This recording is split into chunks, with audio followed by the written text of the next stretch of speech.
جو اللہ کی راہ میں شہید ہوئے، قتل کیے گئے، انہیں مردہ مت سمجھو، مردہ مت گمان کرو، بل احیاء عند ربہم، بلکہ وہ اللہ کے ہاں زندہ ہیں، یرزقون، رزق دیے جاتے ہیں۔ یہ جو میں آیت کریمہ پڑھ رہا ہوں، اس کا ترجمہ غور سے سنتے جائیے گا، اور اس سے جو میں نتیجہ اخذ کروں گا اس کے لیے ذہن کو حاضر رکھیے گا۔ رب نے فرمایا بل احیاء عند ربہم یرزقون، بلکہ وہ اپنے رب کے پاس زندہ ہیں، انہیں رزق دیا جاتا ہے۔ فرحین بما آتاہم اللہ من فضلہ، اللہ نے اپنے فضل سے جو انہیں عطا کیا اس پہ بڑے خوش ہیں۔ فرحین، شاداں، خوش ہیں۔ وَيَسْتَبْشِرُونَ بِالَّذِينَ لَمْ يَلْحَقُوا بِهِمْ مِنْ خَلْفِهِمْ، اور جو ابھی دنیا میں ہیں ان سے ملے نہیں، ان کے لیے بھی خوش ہیں۔ کس بات پر؟ اللہ خوف علیہم ولا هم يحزنون، نہ ان پر خوف نہ وہ غمگین ہیں۔ یعنی جو شہید ہو گئے وہ تو خوش ہیں، وہ تو شادمانی منا رہے ہیں، لیکن جو ابھی شہید ہوئے نہیں، آگے ہونے والے ہیں، ان کے بابت بھی وہ بڑے خوش ہیں۔ نہ ان پر غم ہوگا، نہ ان پر کوئی خوف ہے، نہ وہ غمگین ہیں۔ اور آگے جو فرمایا وَيَسْتَبْشِرُونَ بِنِعْمَةٍ مِّنَ اللَّهِ وَفَضْلِهِ، وہ خوشیاں منا رہے ہیں اللہ کی نعمت میں اور اس کے فضل پہ۔ دیکھیے پہلی بات رب العزت نے کیا فرمائی کہ جو اللہ کی راہ میں قتل کیے گئے انہیں مردہ بھی مت تصور کرو، بلکہ دوسری آیت میں فرمایا وَلَا تَقُولُوا لِمَنْ يُقْتَلُ فِي سَبِيلِ اللَّهِ أَمْوَاتٌ، جو اللہ کی راہ میں شہید ہو گئے انہیں اپنی زبان سے بھی مردہ مت کہو، یعنی نہ زبان سے کہنے کی اجازت، نہ دل میں سوچنے کی اجازت۔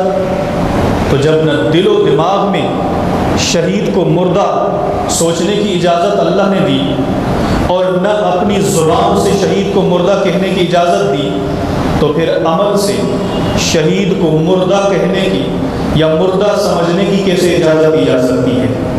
اللہ فرماتا ہے کہ وہ رب کے ہاں جو اللہ نے ان کو فضل دیا اس پر خوشیاں منا رہے ہیں۔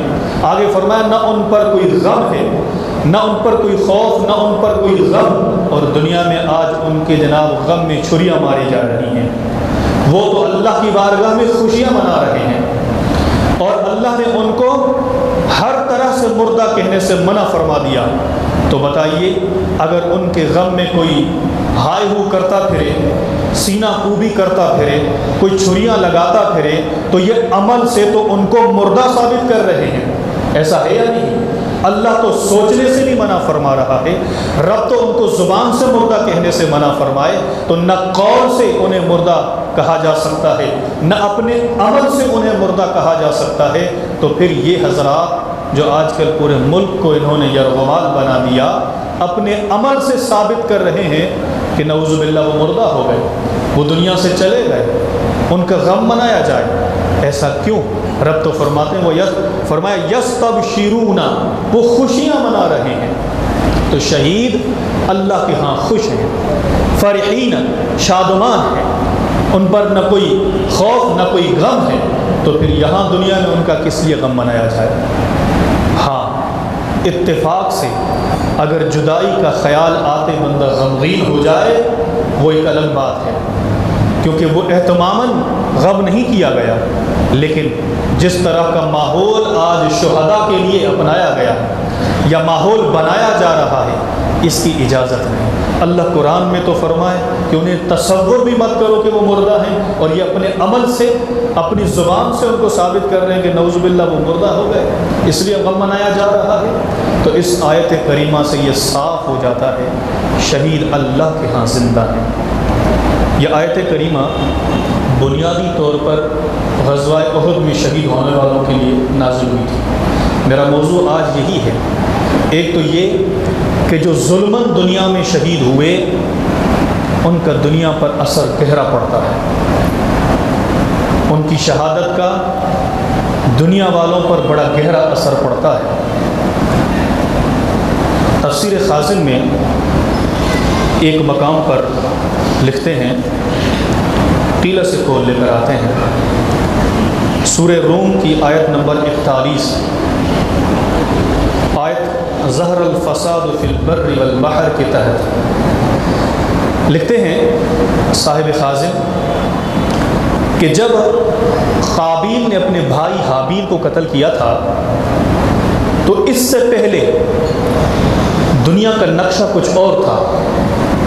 یہ سمندر جو آج نمکین ہے یہ سارے میٹھے تھے، سارے درخت پھلدار تھے، کوئی جانور دوسرے پر حملہ کر کے چیر پھاڑ نہیں کرتا تھا۔ لیکن جب قابیل نے اپنے بھائی حابیل کو شہید کیا تو اس مظلوم کی شہادت کا جو اثر اس دنیا پر وارد ہوا، سب سے پہلا اثر وہ یہ تھا، لکھتے ہیں کہ اقشعرت الارض، زمین میں زلزلے آنے لگے، وشاقت الاشجار، درخت کانٹے دار ہو گئے، وصار ماء البحر ملحا زعافا، سارے سمندر نمکین ہو گئے، وقصد الحیوان بعضها بعضا، اور حیوان ایک دوسرے پر حملہ آور ہوئے، چیر پھاڑ کرنے لگے۔ اس سے پہلے دنیا کا نقشہ کچھ اور تھا۔ ایک مظلوم کا خون زمین پر گرا، اس کا اثر اتنا ہوا کہ زمین کا نقشہ ہی بدل گیا۔ تو یہ تو آدم علیہ السلام کی براہ راست بیٹے کی شہادت تھی، تو بتائیے جو آدم کے آقا کے لخت جگر کی شہادت ہو، اس کا اثر کیا ہوا ہوگا؟ اس کا اثر اس دنیا اور دنیا والوں پر کتنا پڑا ہوگا؟ ہم اور آپ اس کا اندازہ نہیں لگا سکتے۔ آج لوگوں نے اس شہادت کو معمولی شہادت سمجھ لیا۔ میں نے ایک غیر مقلد کی کتاب پڑھی، اس کے اندر اس نے شعر لکھا، اس نے کہا ہے کہ واقع کربلا، وہ لکھتا ہے کہ واقع کربلا کوئی اتنی بات نہیں۔ پھر علامہ اقبال کا کوئی شعر نقل کیا کہ پتہ نہیں علامہ اقبال کا ہے یا بھی نہیں، اس نے علامہ اقبال کا بنا کر شعر بیان کیا کہ ذرا سی بات تھی عجب نے افسانہ بنا دیا۔ کوئی اتنی بڑی بات نہ تھی، عجب نے اسے افسانہ بنا دیا، اور نہ جانے کہاں سے کہاں اس بات کو لے کر گئے۔ نعوذ باللہ اس کے نزدیک حضرت امام عالی مقام کی شہادت کوئی مطلب اتنی بڑی نہیں، لیکن اس ظالم کو یہ معلوم نہ تھا کہ اللہ کے ایک نبی حضرت صالح علیہ السلام کی اونٹنی اللہ کے نبی کے ساتھ اس کی نسبت تھی، اور ان کی قوم نے اس اونٹنی کو ان کی کونچے کاٹ ڈالی، اس کو قتل کر دیا۔ اللہ کو یہ عمل اتنا ناپسند ہوا، پوری قوم پر عذاب نازل فرما دیا۔ جب صالح علیہ السلام کی اونٹنی کو وہ قتل کرے، اللہ ان پر عذاب نازل کرے، تو جو صالح علیہ السلام کے آقا اور ان کے لخت جگر کو کوئی شہید کرے تو بتائیے یہ امت عذاب کی مستحق تھی یا نہیں؟ لیکن آقا رحمت للعالمین، یہ آقا کا صدقہ تھا، ہم بچ گئے۔ یہ ذرا سی بات نہ تھی، اگر اونٹنی صالح علیہ السلام کی قتل ہو جائے، وہ اتنی ذرا سی بات پر پوری ان کی امت تباہ ہو جائے، تو پھر آقا کے لگتے جگر کی اتنی بھی حیثیت کم نہیں، اونٹنی سے تو کہیں درجہ زیادہ آقا کے لگتے جگر ہیں۔ تو میرے عزیز دوستو، لوگوں نے افسانہ بنا دیا بقول ان کے۔ بہرحال تو ہر شہید کا اثر دنیا پر وارد ہوتا ہے۔ تو چند شہادتیں میں اس حوالے سے ذکر کروں گا کہ ان کا دنیا پر کیا کیا اثر وارد ہوا، اور پھر واقع کربلا کی طرف تھوڑا سا آؤں گا۔ اسی موقع مناسبت سے آج یہ میں نے موضوع منتخب کیا۔ بات ہو رہی تھی غزوہ احد کی۔ غزوہ احد میں جو شہداء شہید ہو گئے، سب سے بڑے شہید اس امت میں جو پہلے سب سے بڑی شہادت واقع ہوئی، وہ آقا کے چچا جان سیدنا امیر حمزہ رضی اللہ تعالیٰ عنہ کی شہادت ہے۔ دیکھیے ان کی شہادت پر آقا نے کیا فرمایا۔ جب وہ شہید ہو جاتے ہیں، اور جب شہید ہوئے حضرت حمزہ تو 31 کافروں کو مار کر شہید ہوئے۔ اس الغابہ میں امام ابن اسیر لکھتے ہیں 31 کافروں کو شہید کر کے سیدنا امیر حمزہ شہید ہو جاتے ہیں۔ اس شہید کی شان کیا ہے، لکھتے ہیں امام بیہقی، امام حاکم مستدرک میں، اور حضرت امام طبرانی نے حضرت سیدنا ابن عمر اور حضرت ابو ہریرہ سے روایت ہے آقا احد سے واپسی پر حضرت مصعب بن عمیر کی قبر پر تشریف فرما ہوتے ہیں، دیگر ساتھیوں کی بھی قبریں بنی ہوئی ہیں، حضرت سیدنا امیر حمزہ کی قبر بھی ہے۔ آقا کھڑے ہو جاتے ہیں اور کھڑے ہو کر تمام شہدائے احد سے فرماتے ہیں اشہد انکم احیاء عند اللہ، میں اللہ کے میں گواہی دیتا ہوں کہ تم اللہ کے ہاں زندہ ہو۔ شہدائے احد سے آقا مخاطب ہیں جبکہ وہ اپنی قبروں کے اندر ہیں۔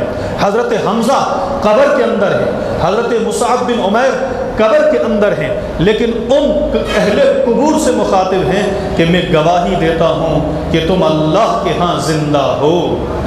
اور پھر کیا فرمایا؟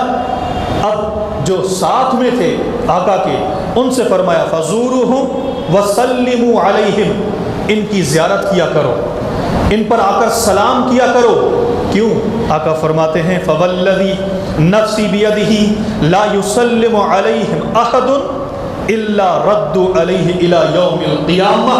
آقا نے فرمایا جو احد کے شہیدوں پر آ کر سلام کرے گا یہ قیامت تک انہیں جواب دیتے رہیں گے۔ سبحان اللہ، یہ احد کے شہید، اور انہی میں حضرت امیر حمزہ رضی اللہ عنہ جنہیں سید الشہداء